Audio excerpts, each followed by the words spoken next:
welcome to another lawnfawn video. Today we are introducing our brand new stamp set, How You Bean Conversation Heart Add-on, and its coordinating dies. So let's go ahead and check it out.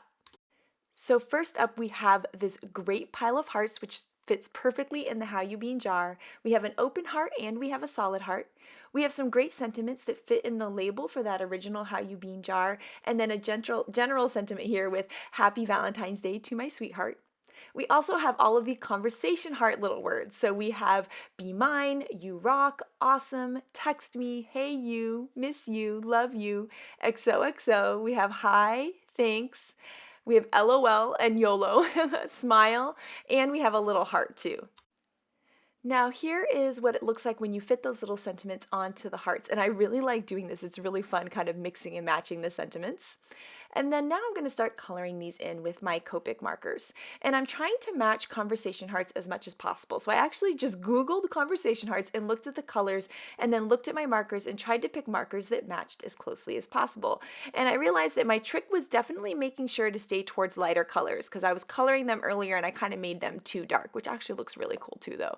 But I wanted to have that light conversation heart color, and so these are the colors I kind of ended up on. If you guys find some perfect markers for conversation heart colors, make sure to let us know. So you can see I'm adding a little shading to one side and then keeping it light towards the other, just keeping it nice and simple, but giving it just a little bit of something with that darkness on one side and then the lightness towards the other. Now, one of the things I love about these hearts is they're great for conversation hearts, but they could just be general hearts too. Like you could color them in a bunch of different shades of purple, and it could be a thank you or I love you card. So I love that you can make them be what you want. Now, I wanted the traditional Valentine, so I'm using guava ink to stamp the sentiments to match that pinky peach color of the sentiments on conversation hearts, and I think it looks so cool. Now here I wanted to show you what it would be like to color hearts in a completely kind of bold and different way, and those hearts could be used for a general card, or you could do the Valentine's Day hearts. Now these are the coordinating dies which you can bend apart at the tabs or separate with your wire snips. I'm going to line them up with my stamped images, use my post-it note tape to hold it in place, run it through my die cut machine, and I have my perfectly cut images.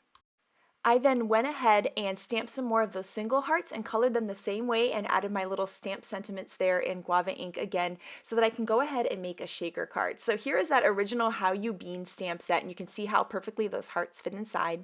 And I used the How You Bean shaker add-on dies to cut this base and frame, and I'm just using my BG10, BG11, and BG70 markers to give it kind of a glassy look so that I can layer those conversation hearts on top.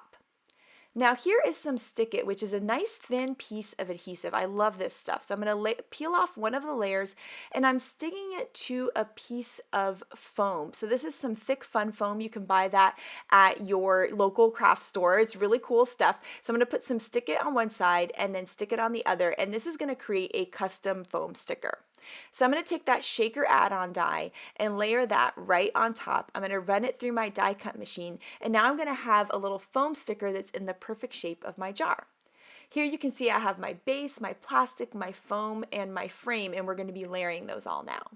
So I'm going to take those conversation hearts and layer those on to my base. I'm going to use that frame kind of as a guide to help me know exactly where to place them. And then I'm going to use my powder tool here to just make sure that there's no adhesive. That powder will stick to anything sticky and make sure there's nothing sticky there so that it can shake really well. I peeled off my layer from that stick-it paper we added earlier, and then I adhered my foam down to the base. And once again, I am running this little powder tool around everything to make sure it's not sticky. It is incredibly dry here in California right now, and so it's kind of making shakers a little bit hard to make. So I thought if I put some more powder in, it might cut down on some of that static electricity we have going on here right now. So I'm going to add all of my little hearts there into my shaker, peel off the next layer of that stick-it adhesive, and then I can add my plastic piece on top, kind of finishing our little shaker mechanism that we created here. And that's just a piece of acetate. You can get acetate even in a local office store.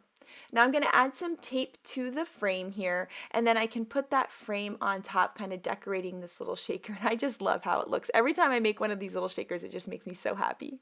So I'm going to add that jar right on top, and then I'm going to go ahead and score a card base here, and I'm going to add some really pretty pink striped paper because I thought that'd be really nice for Valentine's Day.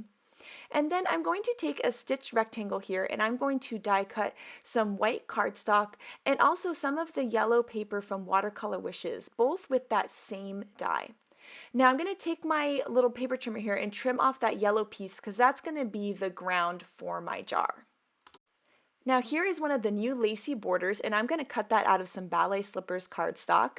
And then I'm going to use that same stitch rectangle again to die cut it again so that it'll have the stitching on the outsides just like all of my other pieces.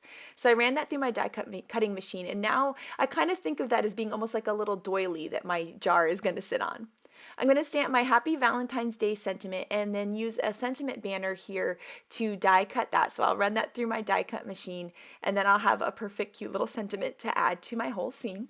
I'm going to add a bunch of foam dots to the back of that panel that we just created and add that to the front of the card. And then I can put some adhesive on the back of that little shaker that we made earlier and layer that on top too. Then I'm going to add some foam dots to my little Valentine's border, and my card is all done and I just love it. It's just adorable. It makes me smile so much. I love those conversation hearts in the jar. Now next up, I have some incredible samples from the design team to show you. So first up, we have this gorgeous card by Shari. I love that background that she created with the conversation hearts. This card by Elena is beautiful. I love her color palette and how she kind of popped out those hearts in the background. I think that's so cool. Lizzie's card is adorable because the hearts are falling out of the jar and I just love this whole setup. And then this card by Lynette is gorgeous. I love the pink and purple together. I think it's super cute for Valentine's Day. These little tags by Nicole are so great. You could add them to little treats or something. I love how she layered those hearts. And then Kristen created a background and put some vellum over it, which I think looks really cool with these conversation hearts. Letitia layered all of the hearts onto a card using them in a totally different way, which is really beautiful. And then Elise created a background with the solid heart, which I absolutely adore. Now Yainea got super creative and used the hearts to be a little place for the cat to go on, which I think is really fun and a really cool out-of-the-box way to use it. And Audrey had a similar idea with the little bird, which once again, I just love. I can't wait to make cards just like those. So I can't wait to see what you guys create with this stamp set, so make sure to share it with us. Thank you so much for watching today and have an absolutely amazing day. Bye!